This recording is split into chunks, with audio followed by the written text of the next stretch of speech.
Τι με κατηγοράς! Όταν λέει συνέχεια ο άντρας σου ότι σε είδε στο κρεβάτι από εκεί και πέρα. Ότι είναι τρελός, είναι σουρωμένος. Δηλαδή, εγώ πάει να πει ότι ήμουνα μαζί του. Η ίδια η αδερφή σου λέει βγάζει το Είσαι πολύ μεγάλο σου λάθος. Μαζί με τα παιδιά μου θα βάλω τα χέρια μου στην εικόνα ότι δεν έχω καμία πονηράδα.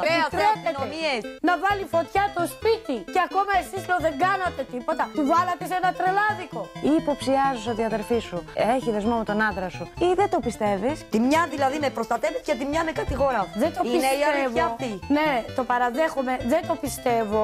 Αλλά γιατί πιστεύω γιατί το λέει συνέχεια ο άντρας. Σε μια χάριστη. Μια χάριστη και μια άχρηστη. Αλλά όταν λέει δεν μπορώ κι εγώ να ταλαιπωριέμαι με 8 παιδιά και 4 τα δικά μου. Θα ξεμαλιάσω εσένα. Τι να σου πω, να σε φτύσω. Όχι, όχι. Μη μας συκοφαντάς. Εγώ θα γίνω κακιά εχθρό με τον άντρα σου. Μου λες η Αθανασία φταίει, η Αθανασία κάνει, η Αθανασία κάνει, η Αθανασία. Πού θα πάει αυτό. Συκοφαντάει και η ίδια από πάνω.